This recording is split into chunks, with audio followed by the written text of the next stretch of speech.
Avant de commencer cet épisode, j'aimerais tout d'abord remercier mes premiers contributeurs sur Patreon, la cagnotte en ligne des créateurs de contenu. Je remercie Amélie Allard, qui est désormais une franchise VIP, et également Aurélien Delru, qui est un franchise officiel. Si vous voulez également devenir contributeur, vous pouvez retrouver le lien de mon Patreon directement dans la description de l'épisode.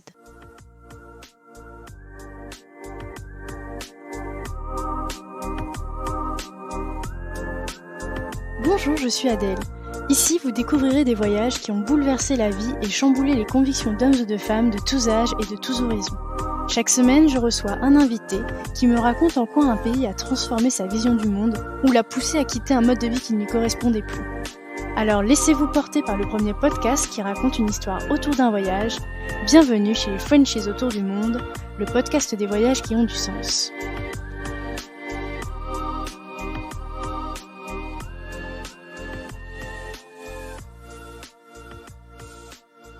Si vous voulez suivre les coulisses du podcast et être informé des dernières nouveautés, n'hésitez pas à vous abonner au compte Instagram et au compte Facebook Frenchies autour du monde. Les liens sont directement dans la description de l'épisode. Le podcast est également diffusé toutes les semaines sur la web radio Allô la planète. Je vous souhaite une belle découverte sur allolaplanète.fr. Anouchka et Renaud se sont rencontrés lorsqu'ils vivaient à Montréal. L'évidence s'est imposée à eux très rapidement et ils finissent par décider de tout quitter pour sillonner les routes des Amériques en van. À vrai dire, la destination n'avait aucune importance pour eux. La seule chose qu'ils souhaitaient, c'était rouler au gré de leurs envies. Ensemble, nous discutons de ce voyage qu'ils voient comme initiatique. Anouchka et Renaud nous expliquent leur besoin de se couper de la routine dans laquelle ils étaient ancrés et dont ils sentaient soudainement l'irrémédiable envie et besoin de quitter en voyageant.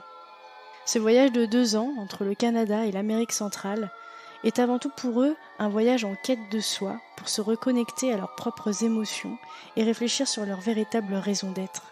Je vous souhaite une belle écoute en compagnie d'Anouchka et Renaud qui vous feront découvrir la part belle du Mexique et de l'Amérique centrale. Hello Anouchka, hello Renaud. Bonjour. Hello. Bienvenue dans le podcast. Merci beaucoup, ça me fait très plaisir d'être là pour discuter avec toi. Pareil. Je vais commencer par vous demander de vous présenter, donc donner votre prénom, votre âge, votre ville d'origine et votre parcours pro en 2-3 mots. Ok, moi je m'appelle Anouchka, j'ai 36 ans, je suis originaire de Rennes en Bretagne et mon parcours pro, j'ai travaillé en marketing pendant quelques années, marketing digital et maintenant je suis en reconversion professionnelle, donc je donne des cours d'anglais en ligne, donc des cours de conversation à des gens qui veulent améliorer leur anglais et je suis en train de me former au métier de coach de vie. Donc pour devenir super. Coach. Moi c'est Renaud, j'ai 32 ans à la fin du mois. Je suis originaire de Marseille à la base, que j'ai quitté il y a bien longtemps. Et mon parcours pro en bref, c'était initialement à la croisée du marketing numérique et de l'entrepreneuriat avec la création d'une asso humanitaire il y a 12 ans maintenant.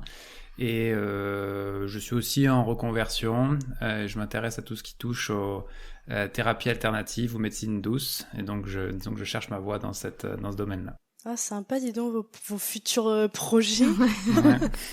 Ça change du marketing. Ouais, c'est ça. On va rentrer tout de suite dans le vif du sujet avec la première question que j'adore poser aux invités. C'est comprendre, en tout cas découvrir d'où est-ce que vous vient la passion du voyage chacun. Moi, je pense qu'elle a commencé assez tôt. Moi, je pense que j'ai une passion vraiment expatriation et voyage, mais pour moi, l'expatriation, ça fait partie du voyage, quoi, parce que, bon, voilà. Et ça a commencé assez jeune, parce que mes parents étaient expats et j'avais 4 ans quand on a quitté la France. On est revenu après quand j'avais 8 ans. Et ensuite, de moi-même, je me suis expatriée à l'âge de 26 ans en Angleterre. Et voilà, je pense que ça vient de là. Tu penses que c'est les expats que tu as fait petite qui t'ont donné envie de découvrir le monde, quoi, on va dire. Ouais, c'est ça, parce que je suis née en France, j'ai habité en Angleterre pendant 4 ans à un âge quand même assez petit, et mon père est iranien, donc j'ai vécu vraiment dans 3 cultures assez différentes, et je pense que c'est ça qui m'a donné envie de partir et de découvrir, pas de rester dans un seul endroit, c'est ça qui me donne vraiment envie ouais, de partir. Puis pour moi, je pense que j'ai eu la chance de voyager un petit peu avec mes parents quand j'étais petit, mais des petits voyages. Puis un jour, je suis tombé sur un vieil album photo de mon père de quand il était jeune, quand il avait 15-20 ans. Et il y avait des photos de lui qui faisait interrail et qui dormait sur une plage en Grèce. Et j'ai trouvé cette image tellement cool et tellement puissante que j'ai absolument voulu répéter ça. Donc dès que j'ai pu commencer à voyager tout seul, je me suis fait des petits trips interrail avec des amis à travers l'Europe. Et ça m'a vraiment donné le goût de voyager, de découvrir plein de choses, d'apprendre des langues. Et c'est un petit peu la petite piqûre que j'ai eue pour le voyage. Donc dès que j'ai pu prendre mon indépendance, disons, après le lycée puis le bac en France, j'en ai profité pour partir à l'étranger pour m'expatrier. Ok, ouais, d'accord. Donc t'as pas attendu très longtemps, quoi. Non, ça allait assez vite, ouais. Et quel type de voyageur vous êtes? Je pense que ça change beaucoup. Disons que ça change J'ai au une bonne fil des question, années. ouais. Initialement, moi, j'étais plutôt un voyageur backpack, un petit peu routard, voyage à la route. Moi, j'étais tout l'opposé. J'ai connu que du hôtel tout inclus dans mon enfance, donc j'ai pas du tout des parents qui sont aventuriers ou quoi. Donc moi, j'aimais bien répéter ce que j'avais vu dans cette photo. Donc aller dormir dans les gares, dormir dans les trains, dormir dans les parcs. Et je sais pas, ça m'excitait en sac à dos. Et puis bon, après, on a exploré une nouvelle forme de voyage, puis ça a évolué un petit peu. Donc ouais, toi, Anouchka, pour le coup, ça a été plus la découverte après, quand vous avez fait du van ou des choses comme ça? Ouais, voilà.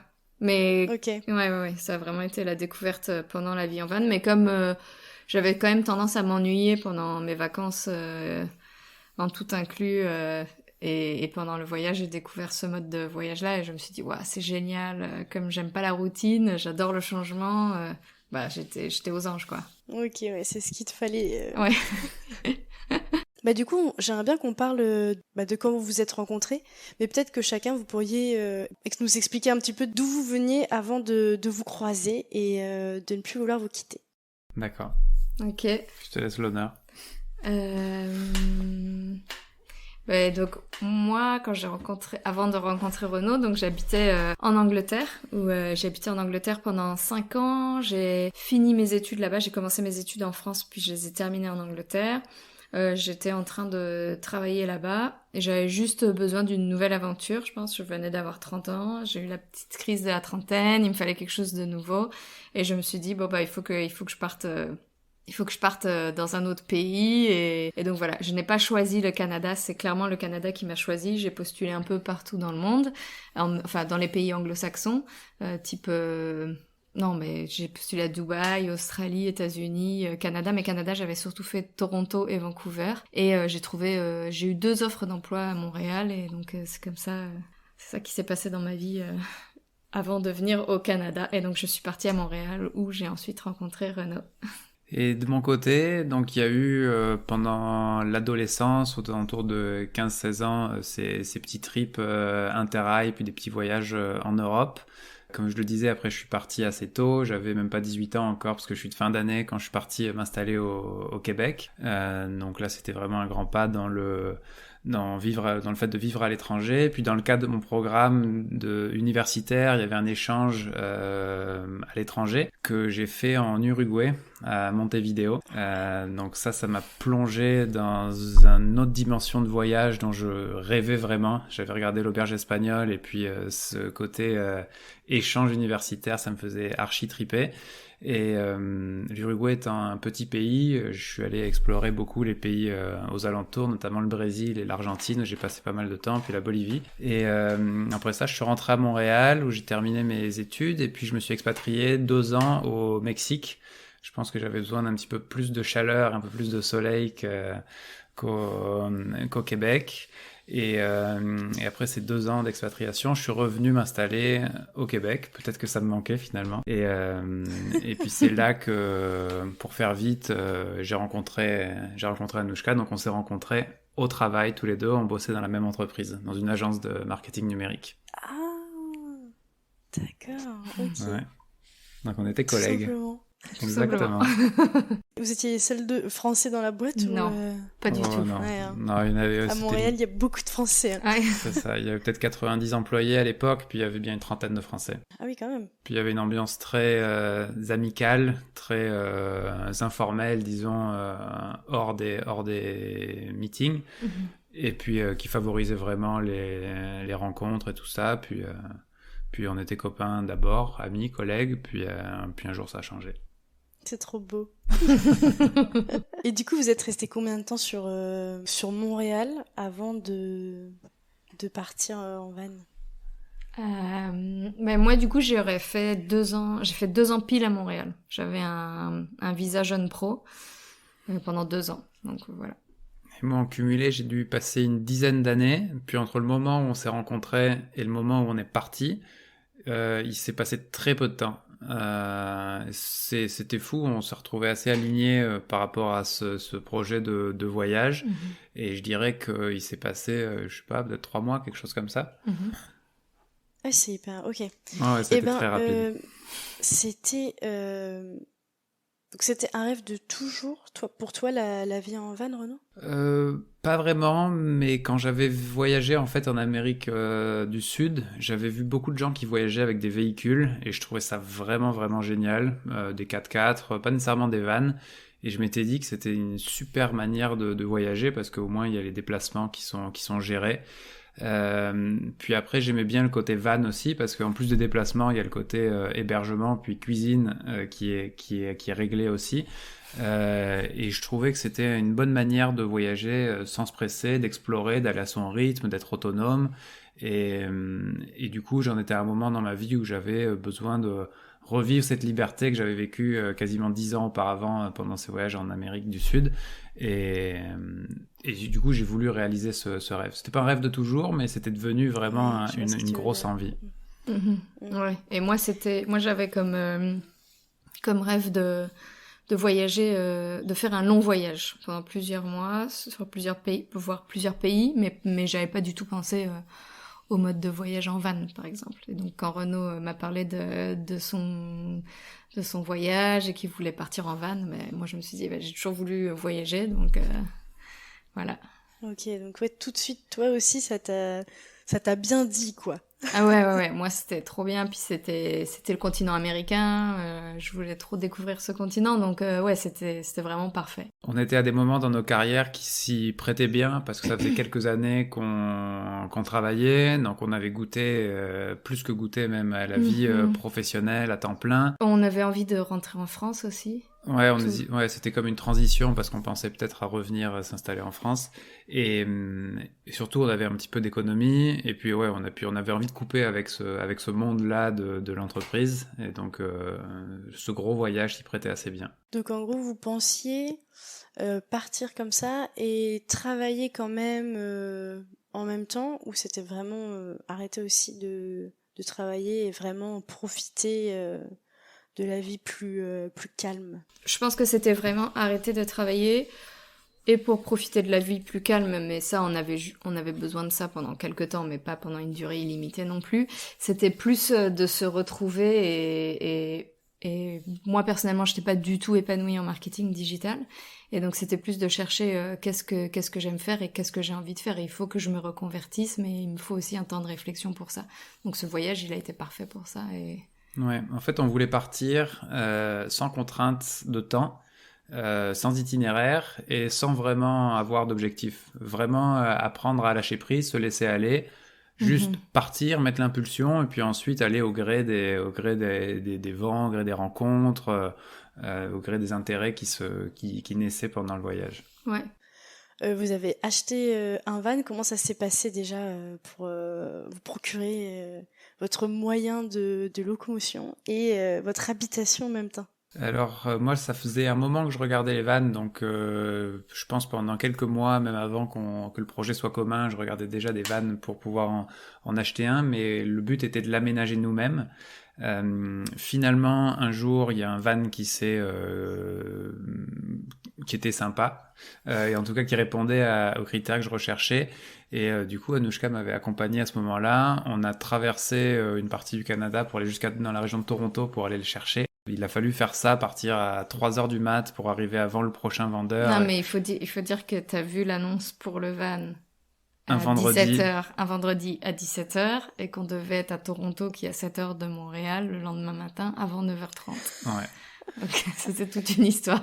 Mais c'était toute une aventure. Mais ouais. il fallait faire ça ici. On avait dû traverser tout le Canada jusqu'à Vancouver. Il y a des moments où on y a presque songé que ça valait le coup de prendre quasiment un avion pour aller chercher le van, tellement c'était compliqué d'en trouver un dans notre budget, puis selon nos critères.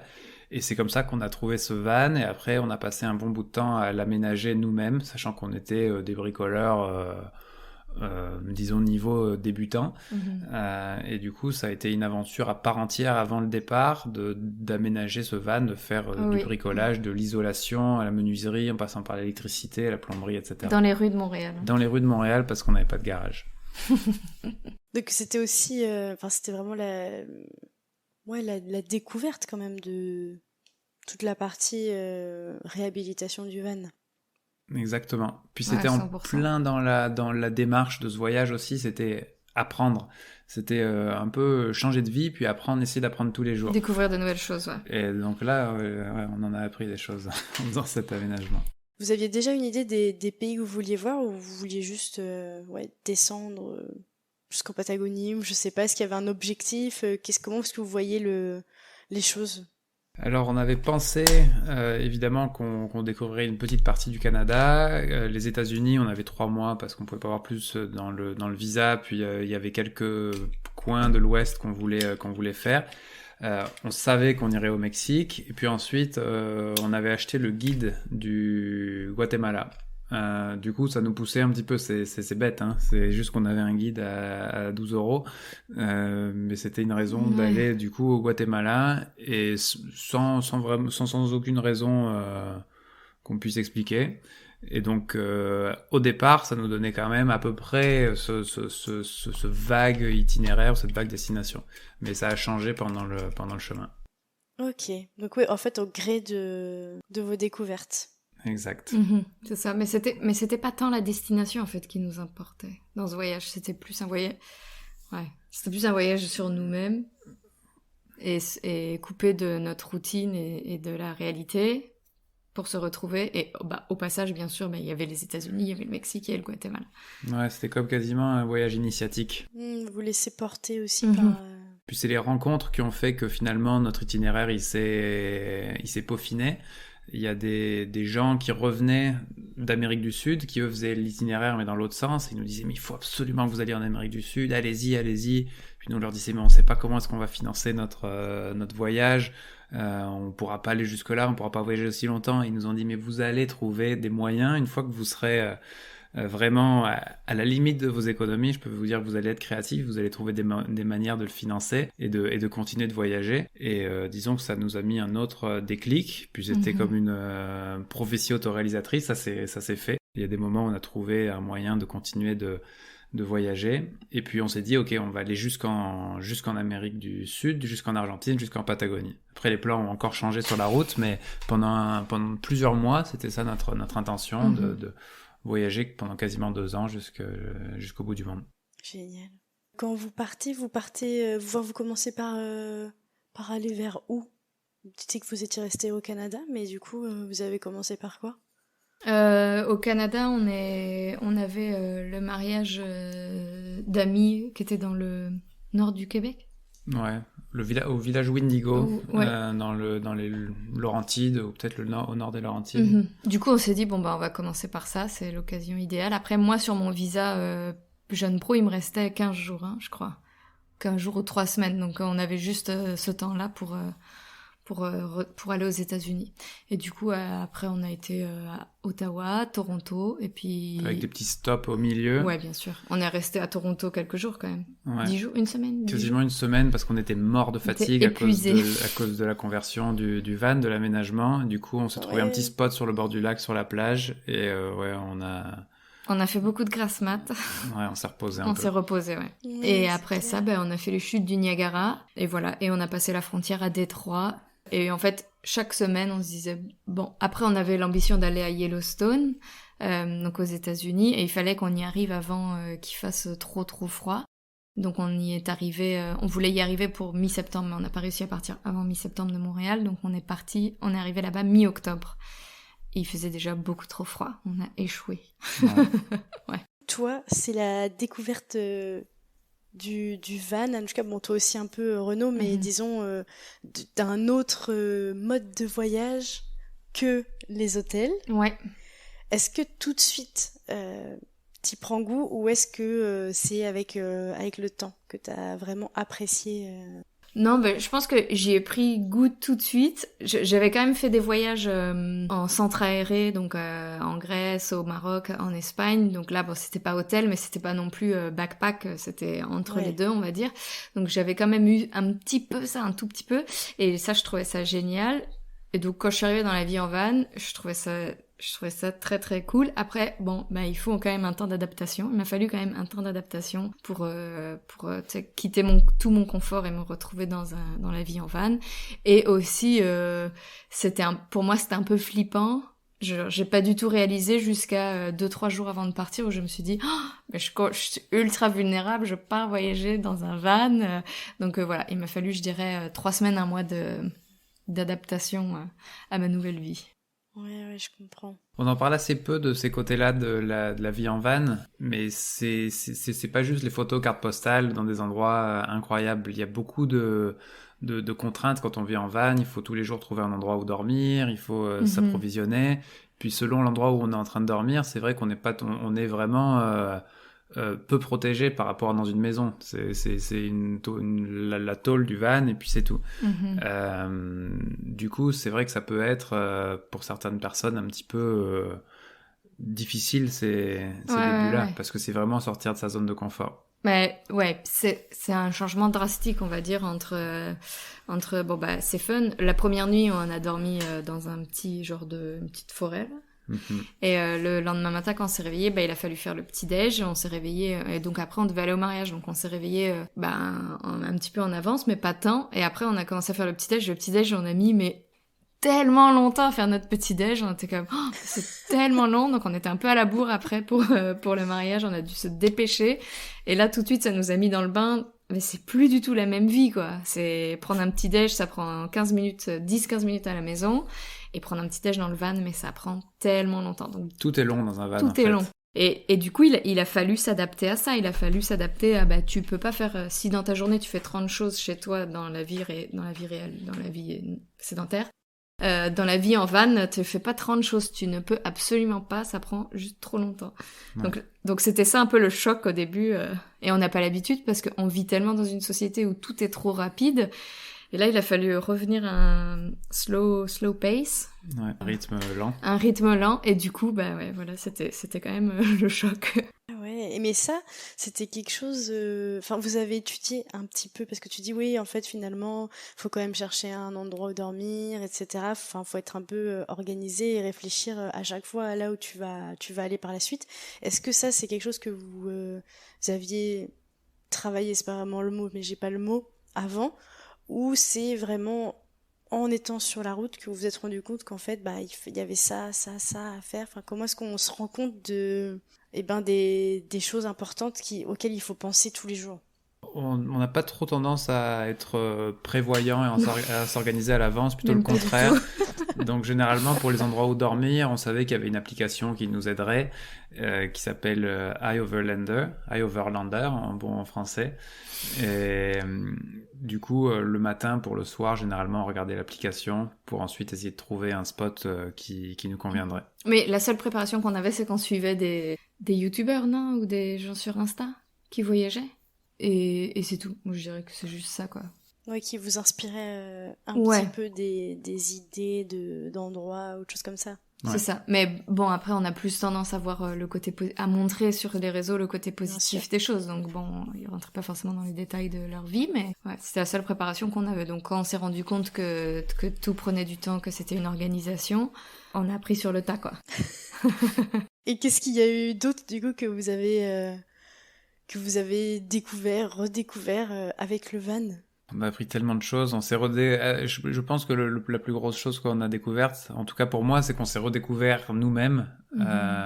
Parce qu'en passant autant de temps hors de la petite routine qu'on avait avant, dans un contexte tellement différent, ça fait qu'on devient plus sensible à certaines choses. On voit vraiment les environnements dans lesquels on se sent le mieux. On voit les activités qui nous plaisent. On voit les environnements dans lesquels on se sent moins bien. Donc on apprend vraiment à savoir ce qui nous plaît au fond hors week-end ou petites vacances. Et moi, l'impression que ça m'a donné, c'est que souvent quand je revenais de vacances quand je bossais à Montréal, je retournais au boulot et la première semaine, bien que j'aimais mon équipe et l'entreprise, et j'avais une semaine où je me disais, oh là là, mais qu'est-ce que je suis en train de faire de ma vie, mais c'est atroce. Et 3 semaines plus tard, j'étais à nouveau en train de courir dans le bureau comme un fou. Et j'ai eu l'impression que à chaque fois je retournais, je me refaisais prendre par le torrent. Et puis là, on est resté sur le bord du torrent pendant tellement longtemps, on s'est tellement éloigné du torrent qu'on n'est jamais reparti dans ce torrent-là. Donc j'ai l'impression que ça nous a appris à nous éloigner des choses qu'on voulait pas nécessairement et à comprendre ce qui nous faisait vraiment triper et ce qui nous permettait de nous épanouir. Mais bon, ça prend du temps. Hein. Ça s'est pas fait en 3 semaines, un mois. Hein. Ça se fait sur plusieurs mois. Même plus que ça. Ouais. Ouais. Donc là, vous êtes allé aux États-Unis. Vous êtes resté combien de temps à peu près aux États-Unis? 3 mois pile. 3 mois et un jour, peut-être. 3 mois et un jour. On s'est rendu compte le jour où on est arrivé au Mexique. Ah mince, on a dépassé le visa d'une journée.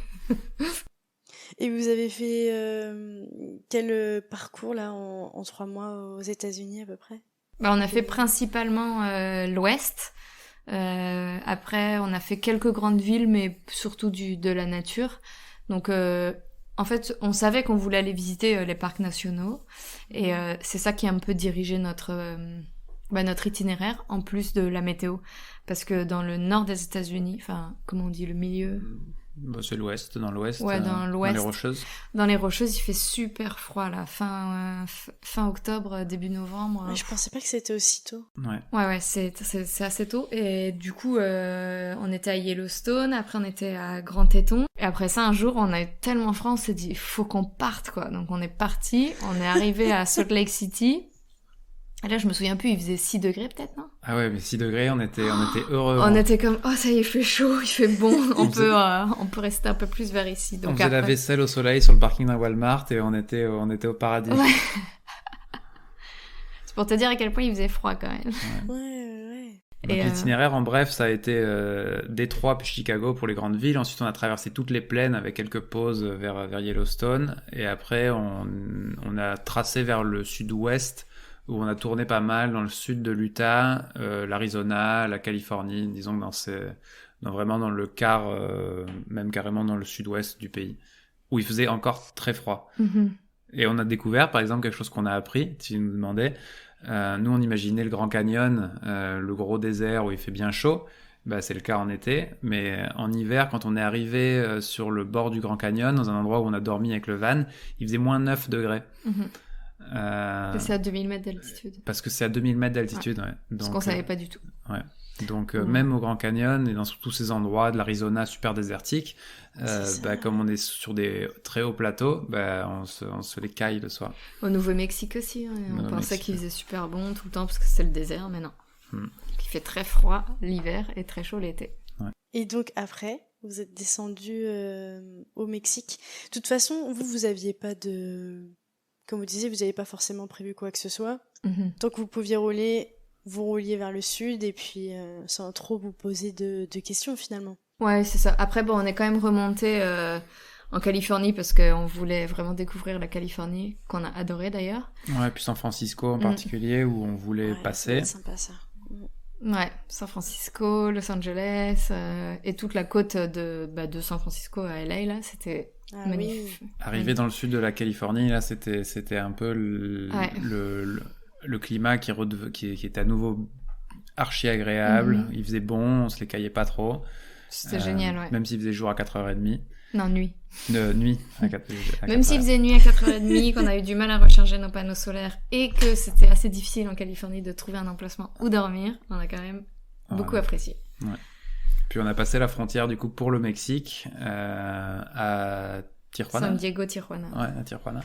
San Diego, Tijuana. Puis après, on a passé quasiment 1 mois et demi, je pense, ou presque peut-être 2 mois dans Basse-Californie.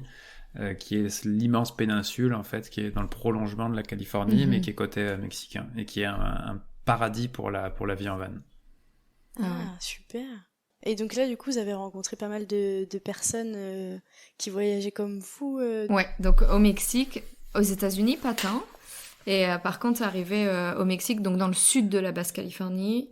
Là, on a commencé à faire des rencontres de jeunes qui étaient comme nous, qui voyageaient avec leur van, qui étaient posés sur la plage, qui surfaient ou qui appréciaient juste les bons moments de la vie de van. Et là, c'était quand même... Là, on a kiffé, là. Non, on kiffait avant, bien sûr. Mais là, c'était un peu plus, tu vois... Si t'as l'image qu'on avait de la van life, c'était t'arrives avec ton van sur une plage, tu te gares, tu fais un feu de camp, tu rencontres des gens, tu passes la soirée ensemble. Bon ça on l'a pas du tout vécu au début du voyage, jusqu'à ce qu'on arrive en Basse-Californie, et là on a vécu ça, et là on était comme yes, ça y est, c'est en train de se passer. Enfin aux États-Unis, on faisait notre petit feu tous les deux.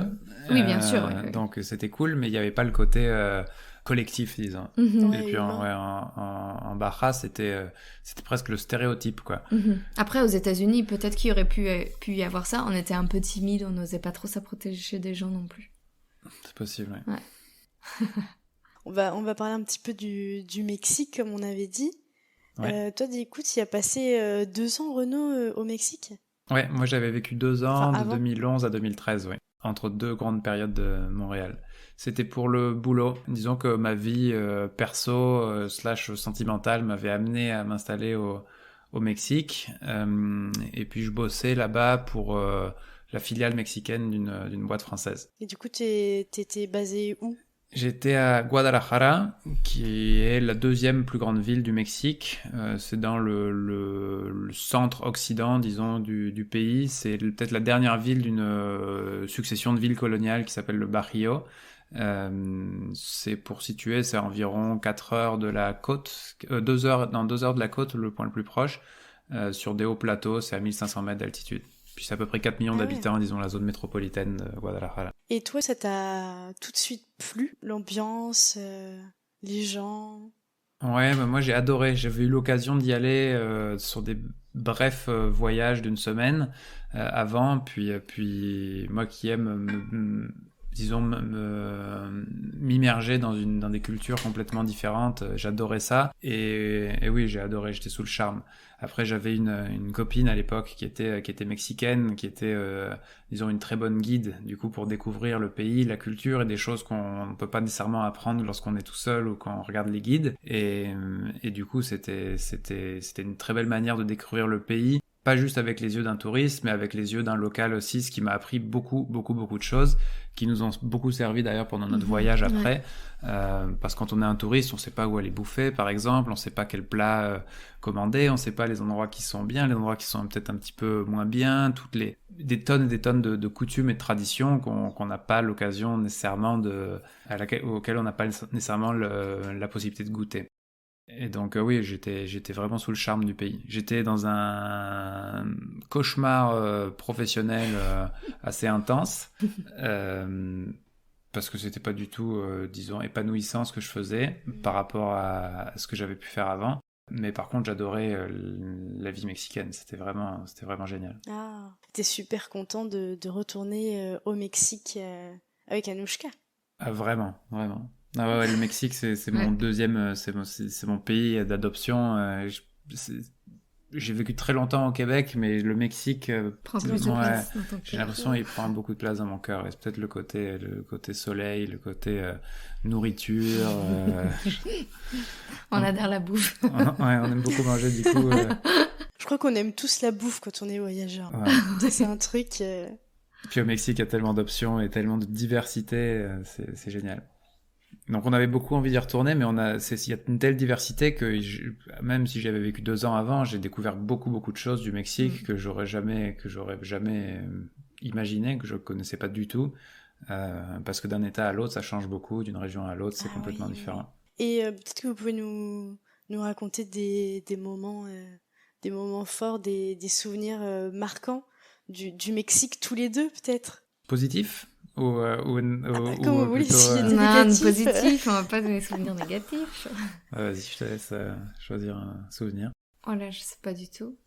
Bon, moi je connaissais pas du tout le Mexique avant d'y aller. C'était la grande découverte pour toi, ouais. Ouais, moi c'était la grande découverte et en toute honnêteté, j'avais entendu plein de choses sur le Mexique de très négatifs, donc j'ai appréhendé un peu avant d'y aller. Donc voilà, puis bon, après quand je suis arrivée, j'ai vite compris que c'était pas du tout... c'était pas ce que j'avais entendu. Et donc ça a été déjà une grande découverte ultra positive. C'est ça. Mais moi, mon meilleur souvenir du Mexique, mais non, je peux pas dire, c'est les tacos. C'est la bouffe, ouais, c'est ça. C'est tous les plats, tous les tacos. Non, mais ça c'est un de mes meilleurs souvenirs.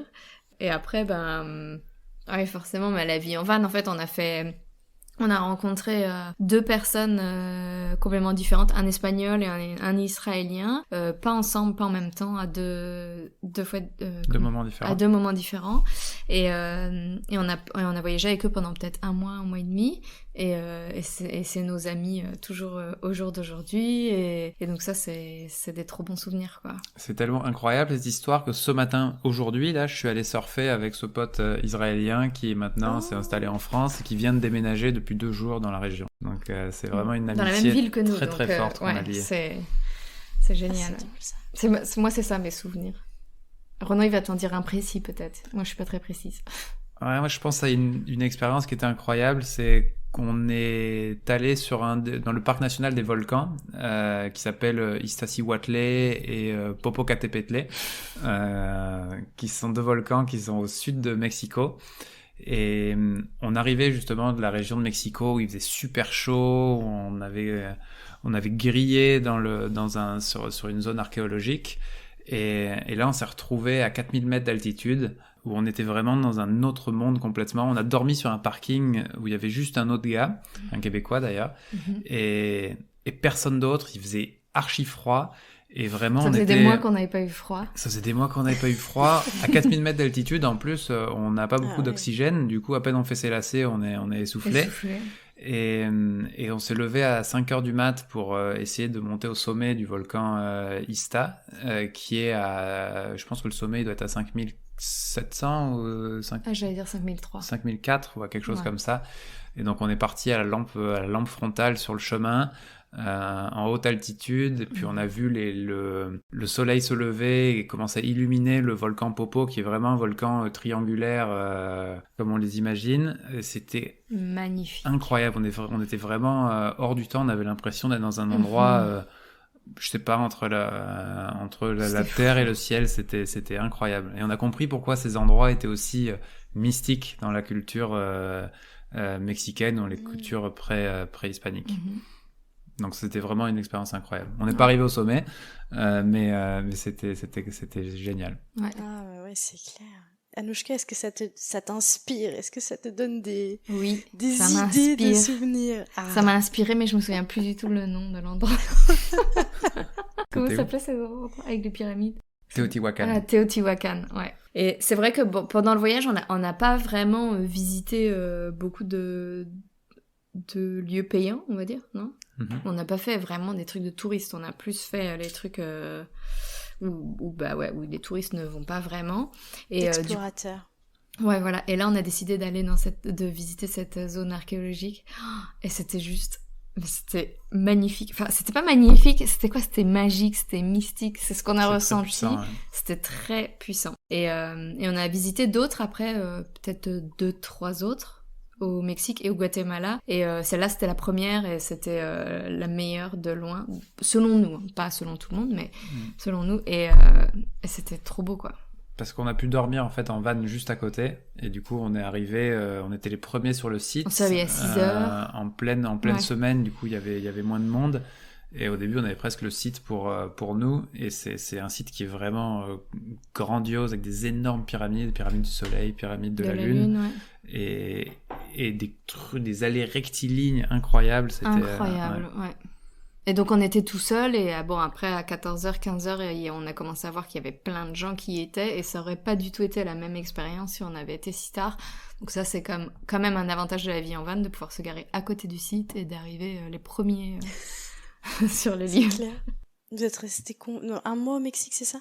Non, on est quasiment J'avais 9. cru un mois. Ah mais j'avais cru un. Oui, j'ai dit on a passé un mois ou 2 en Basse-Californie, mais okay, après oui, on ça. a passé... Après vous avez continué. Ah ouais, donc 9 mois. Le Mexique, au on total. pourrait y voyager c'est un peu comme les États-Unis, on pourrait y voyager 2 ans sans repasser jamais au même endroit et sans jamais s'embêter.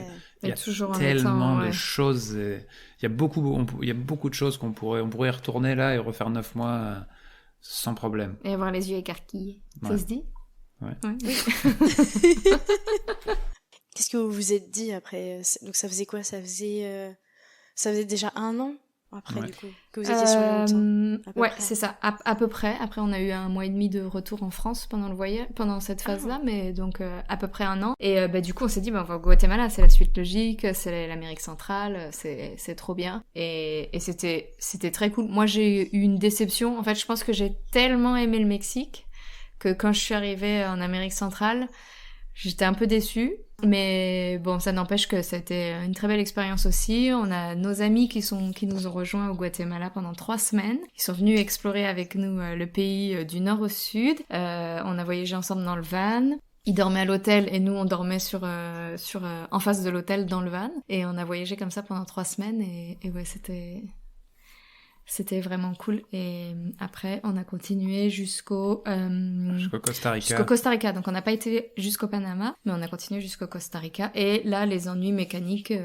ont commencé, en fait, pendant le voyage, au Salvador. En fait, après le Guatemala, le pays qui suit, c'est le Salvador. Ensuite, il y a le Honduras, puis Nicaragua et Costa Rica. Et puis, on a eu des petits pépins mécaniques au Salvador, pays qui a une... Très mauvaise réputation et qui est clairement infondée comme beaucoup de... qui est basée sur des faits criminels qui existent, mais qu'on ressent vraiment pas quand on y va, en tout cas si on va pas se mettre dans les mauvais quartiers de San Salvador. Et du coup, on s'était dit on n'ira pas à San Salvador comme des touristes parce que... On avait peur. Ouais, tout simplement. Et finalement, on a dû y aller y passer quasiment 3 semaines parce qu'on galérait avec nos problèmes mécaniques de van. Et on a même cru que le voyage allait s'arrêter là-bas, puis qu'on allait devoir laisser notre van là-bas, mais finalement, pas du tout. Ouais. Alors du coup, qu'est-ce qui s'est passé? Si seulement c'était facile à expliquer, ou on savait, c'est qu'il y a eu un problème mécanique qui était quand même assez important. Et en essayant de résoudre ce problème-là, les mécanos ont abîmé d'autres choses. Ce qui fait que ça fait vraiment un effet domino. Et puis c'est que notre van, le modèle du van qu'on a, c'est pas forcément un modèle qui existe en Amérique centrale. Donc pour trouver les pièces détachées et pour trouver un savoir dans les garages par rapport au moteur, c'était très compliqué. Donc c'est pour ça que ça a duré très longtemps et qu'on nous a même dit laissez-le et rentrez chez vous, mais parce que les personnes ne connaissaient pas vraiment ce van-là en fait. Aux États-Unis, ça aurait pris peut-être 2 jours de réparer ça. Voilà, ce qui a pris 3 semaines en Amérique centrale. Sauf que là, démonter quelque chose, quand les gens savaient pas, ils avaient jamais vu le moteur, et du coup, c'était galère. Au Mexique, au passage, il y a plein de vannes comme le nôtre, mais en Amérique centrale, après, il y en a plus. Et du coup, c'est ça qui était galère. Ouais. Et encore, au Mexique, c'est pas tout à fait le même modèle de moteur, donc... Ouais, mais ils connaissent un petit peu... Les mécanos, ils arrivent tous autour du moteur. Ah ouais, impressionné, ce qu'ils découvrent un nouveau moteur, c'est assez drôle. C'est le cas d'école de leur vie. Ouais, c'est ça. Et donc finalement, on s'est dit, on va devoir rentrer, c'est fini. Et bon, non, ça s'est très bien terminé. On a réussi à le réparer et on a continué le voyage jusqu'au Costa Rica. Et voilà. Moi, j'ai adoré le Costa Rica. Ouais. Et Renaud, il a adoré l'Amérique centrale. Ah, moi, j'ai bien aimé. Ouais, parce que, il y a beaucoup de surf, c'est vraiment cool pour le surf. Moi, je surfe pas, donc c'était un peu... le temps était un peu humide et le temps était un peu long aussi. C'est intéressant parce que c'est vrai que il y a beaucoup de personnes qui ont une mauvaise image, je trouve, de l'Amérique centrale et puis du Sud. Il y a beaucoup de gens qui racontent des histoires assez horribles. Donc c'est chouette que vous ayez pu découvrir de vos propres yeux et vraiment vous faire votre propre opinion quoi de ces endroits, je trouve. Ouais, c'est ça. Et moi, je suis quand même très peureuse, assez peureuse à la base. Donc, je suis pas quelqu'un je suis pas une grande aventurière qui va te dire non, ça fait pas peur.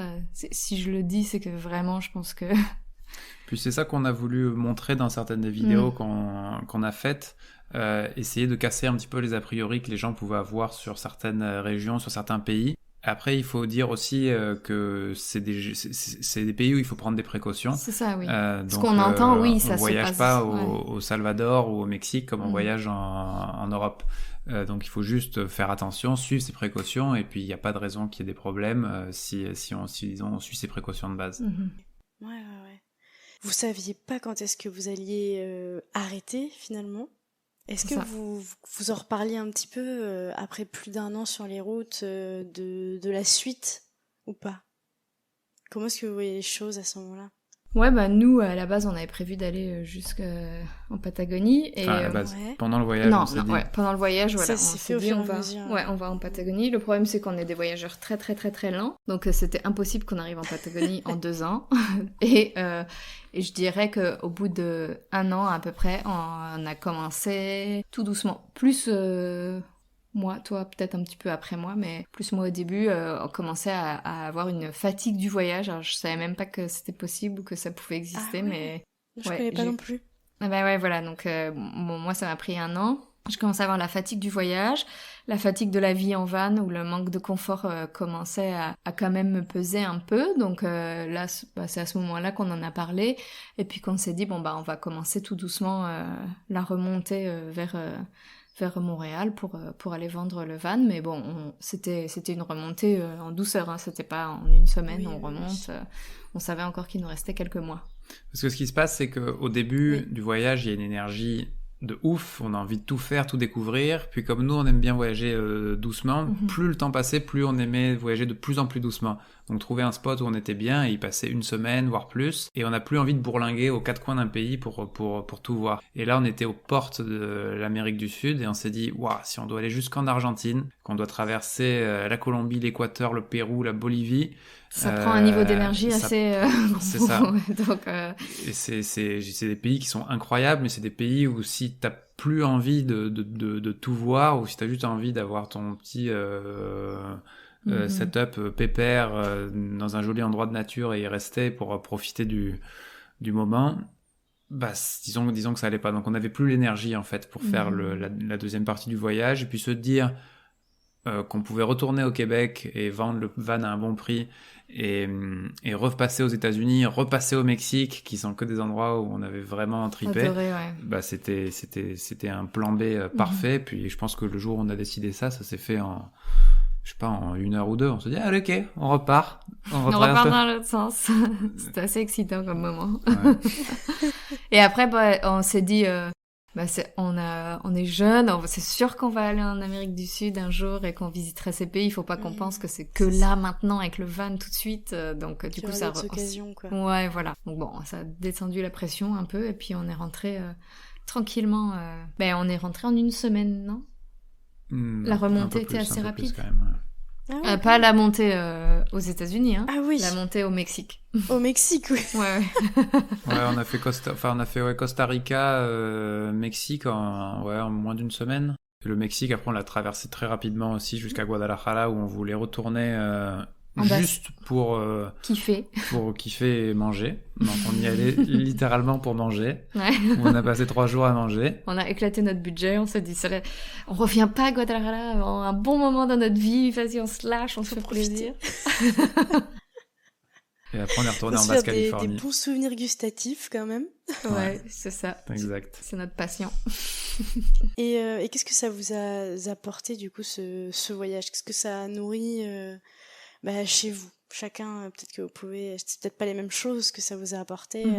moi, je pense que ça m'a apporté énormément de reconnaissance d'avoir vraiment eu la chance. Bon, la chance, je l'ai aussi créée, hein, parce que tout quitter le jour où tu donnes ta démission, tu flippes après, tu te dis qu'est-ce que j'ai fait? Est-ce que je suis pas en train de faire la plus grosse erreur de toute ma vie? Je vais avoir un trou sur mon CV, enfin j'ai quand même un peu paniqué, mais finalement ça m'a donné beaucoup de reconnaissance, que ça m'a apporté énormément de choses, enfin ça m'a fait vraiment découvrir, bon je connaissais un peu les États-Unis déjà d'avant, mais ça m'a fait découvrir le Mexique, ça m'a fait découvrir l'Amérique centrale, ça m'a fait découvrir vraiment une autre culture, un autre mode de vie, des gens, et je me suis dit quelle chance incroyable j'ai eu de découvrir ça. Bon, c'est ma passion de découvrir de nouveaux endroits, donc voilà, et puis ça m'a permis de me rendre compte aussi que oui, j'étais pas épanouie en marketing digital, et donc c'est pas ça qu'il fallait que je fasse, et qu'il y a plein d'autres choses que je peux faire en fait dans la vie, il y a pas que ça, et je suis rentrée assez sereine,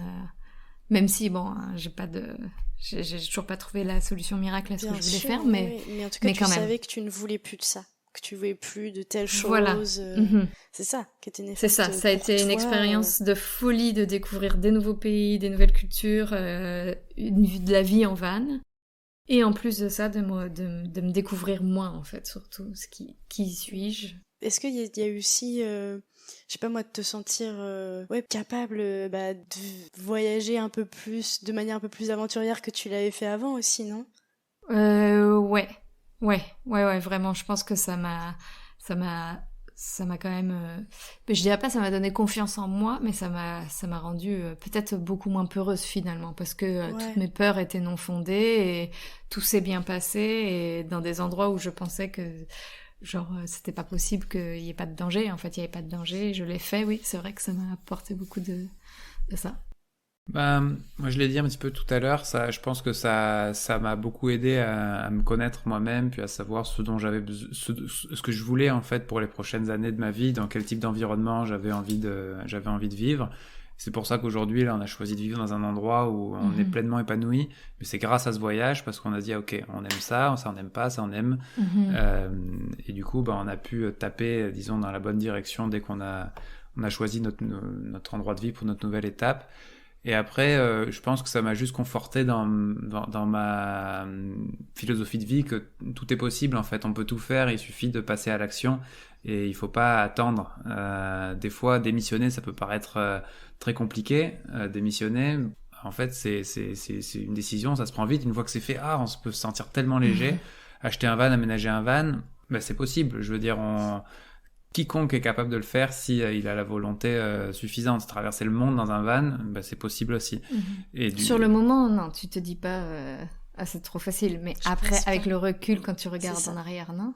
Oui, ou pour une démission, en tout cas, une fois que c'est fait, je veux dire, c'est pas compliqué, hein. Souvent, il y a des gens, ils se disent mais pourquoi est-ce qu'on l'a pas fait avant? Parce que t'as peur, etc. Et du coup, on s'est rendu compte, enfin moi je me suis rendu compte que tout est possible, on peut apprendre un paquet de trucs sur la route, on a appris plein de choses, on a appris à faire des vidéos, on a appris à filmer, on a appris sur la mécanique, sur le bricolage, sur les cultures qu'on a traversées. Je veux dire, on a appris une quantité incroyable de choses, et puis je pense que c'est un bon enseignement pour la suite de notre petite vie. C'est ça, donc du coup vous êtes retourné sur Montréal, c'est ça, après votre périple? Non, pas du tout. Et pas du tout. On s'est fait arrêter en fait par la crise sanitaire. On était en Californie. On voulait aller. La fameuse.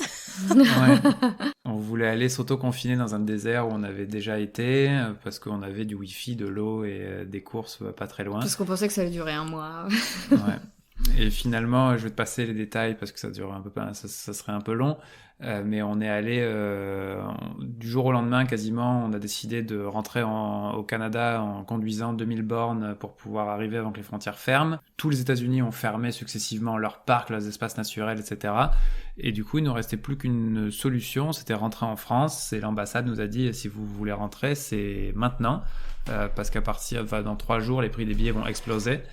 Et c'était vrai. On était sur la route du Canada, proche de Las Vegas, puis là on a dû se trouver un billet d'avion, Las Vegas, Paris, et laisser notre van dans un endroit de remisage. Et puis ça fait 1 an et demi qu'il est là-bas et qu'on n'a pas pu aller le retrouver. Mais j'ai fait un épisode aussi avec les Fenêtres sur le monde. Ah oui, on était avec eux.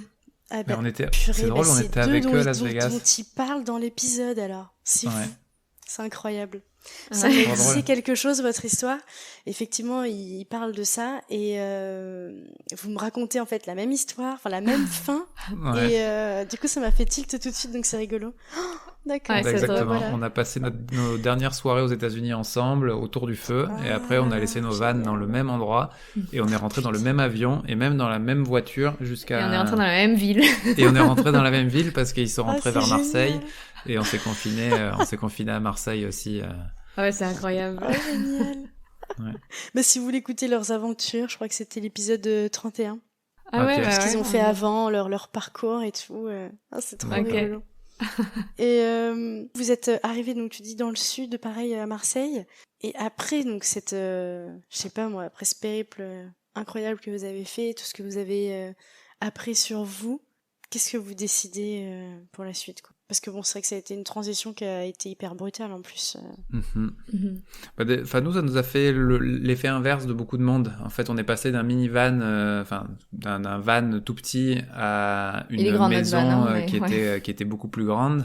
Donc, plutôt qu'à se sentir enfermé comme beaucoup de gens, on arrive dans une maison et on se sentait plutôt, waouh, on a trop d'espace. On pouvait être dans une pièce différente, on pouvait cuisiner, prendre des douches chaudes, faire des lessives facilement. Donc, on a eu une expérience assez agréable du confinement, faire plein de trucs qu'on voulait faire depuis longtemps. On a retrouvé notre confort, on a retrouvé les supermarchés C'est ça, français mais oui. quand on Ouais, n'avait pas. c'était depuis- excellent ce confinement. Nous on se disait ça pourrait durer longtemps. On était très bien. Ouais, c'est ça. Puis on a vu tellement de choses pendant notre voyage qu'on était tellement reconnaissant de tout ce qu'on avait à disposition qu'on n'a pas trop vu ça comme Enfin, nous on l'a vraiment pas mal vécu en tout cas. Ouais. Ouais. Donc ça a été finalement le sas de décompression, quoi, finalement, pour vous. Ouais. À l'arrivée, ouais. Puis on s'est dit ensuite après au bout d'un moment on s'est dit bon bah il va falloir qu'on pense à Notre futur. enclencher un nouveau chapitre, sachant qu'on C'est n'avait ça. même pas fini le Ah, précédent. bah quand on a vu que les frontières réouvraient pas au bout de quelques mois, on s'est dit bon bah on oublie ce C'est ça, van parce que pour vous l'instant. imaginiez repartir, récupérer Et le ouais. van, Bah ouais, c'est ça. Nous, on allait retourner voir le van, on allait le vendre à Montréal et on allait rentrer et recommencer une nouvelle vie. Mais ça s'est pas du tout passé comme ça. Donc on a tout fait sans l'étape retour aux États-Unis vendre le van. Et on s'est dit où est-ce qu'on aimerait habiter en France. Et on voulait un endroit qui soit pas trop urbanisé, qui soit proche de la nature. Moi, idéalement, je voulais un endroit où je puisse faire du surf, une passion que j'avais découvert pendant le voyage. Et du coup, on est venu s'installer dans les Landes, sur la côte. Et C'était puis, parfait. Et Ouais. puis c'était juste, ça nous va comme un gant, en tout cas pour l'instant, on adore cet endroit. Ah, c'est génial. Et ben du coup, je voulais vous proposer, déjà, je vous remercie beaucoup pour le temps que vous m'avez accordé, pour qu'on puisse échanger sur votre voyage en van, etc. Tout ce que ça vous a apporté. Ça m'a fait super plaisir d'en découvrir plus sur vous. Ok, C'est un immense plaisir. ouais, merci beaucoup. Merci à toi surtout pour ton intérêt dans notre profil. Bah ouais, non, toujours. Moi, j'aime beaucoup les récits de van. Je trouve que ça respire tellement la liberté, le retour un peu à l'essentiel. Je trouve que c'est tellement agréable d'entendre ces témoignages. Ça fait tellement du bien, en fait. Donc, merci beaucoup. Et du coup, je vais vous Plaisir. proposer de conclure cet épisode en encourageant des personnes qui rêveraient peut-être aussi de faire comme vous, de tout lâcher, de prendre un van et puis de partir découvrir les routes, je sais pas moi, des Amériques ou de l'Europe ou que sais-je. De l'Asie. Oui, exactement. Moi, je dirais que quand on hésite à prendre une grosse décision et qu'on est bloqué et qu'on bouge pas, ben, c'est là qu'on perd du temps et qu'on perd de l'énergie, etc. Et peu importe la décision qui est prise, moi je trouve que avancer c'est toujours là où on apprend le plus de choses. Si on se rend compte qu'on n'est pas parti au bon endroit, ben, on peut toujours revenir et puis on aura gagné cet apprentissage-là. Donc toutes les expatriations ne sont pas faites pour tout le monde, mais il y a toujours des apprentissages, des choses enrichissantes qui se passent, peu importe le pays, peu importe l'endroit. Ouais, c'est ça. Et je dirais juste, il faut se donner l'impulsion, une seconde de prendre une décision, une grosse décision qui est très engageante, et puis après il y a tout qui va découler de ça. Acheter un billet d'avion, démissionner, accepter un boulot à l'étranger, vendre sa maison, j'en sais rien, mais vraiment un gros truc. Et puis après il y a tout qui s'aligne, parce que de toute façon, il y a plus... C'est ça, bien sûr. Et le plus dur, c'est de faire la première action, la première chose qui nous rapproche justement de tout ça, ouais. Et toi, Anouche? Ouais, moi c'est ça, hein, suivre ses rêves. Si on a ça, si on a un rêve dans notre cœur, je pense qu'il faut 100% le réaliser. Sinon la vie, elle nous aurait pas mis ce rêve dans notre cœur. Et du coup, après il y a que des choses merveilleuses. Il y a pas que des choses merveilleuses. La vie en van, c'était pas que facile, tout rose et ces décisions là non plus. Mais voilà, il y a que des bonnes choses qui peuvent en sortir. Donc Et juste écouter souvent dans les bandes dessinées, il y a le petit ange et le petit diable. Juste écouter le petit ange qui dit les trucs bien, parce que ça, c'est le cœur qui parle, et le petit diable, ça va être le mental qui va venir mettre un paquet de choses pour pas nous laisser sortir de notre zone de confort et se mettre dans un endroit où on n'est plus en sécurité. Mais je pense qu'il faut juste écouter le petit ange, écouter son cœur et puis y aller. Puis toutes les idées reçues aussi qu'on a entendues pendant des années sont dans la petite voix du diable, je pense. Exact. C'est un bon mot de la fin. Eh ben, merci infiniment pour cet échange. Merci à toi. Et puis, encore félicitations aussi pour le petit qui arrive bientôt, pour votre nouvelle aventure. Merci. Première aventure parentale. Ouais. Exactement. C'est ça.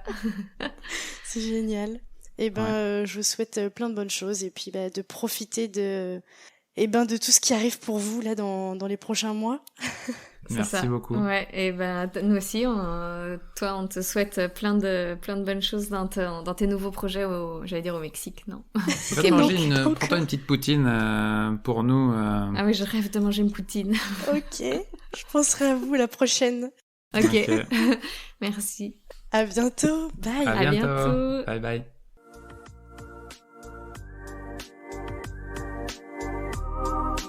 C'est la fin de cet épisode, mais j'ai encore besoin de vous.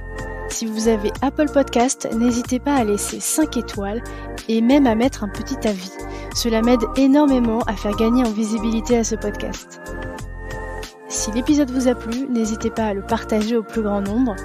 Il ne me reste plus qu'à vous dire à lundi pour un prochain épisode des Frenchies autour du monde.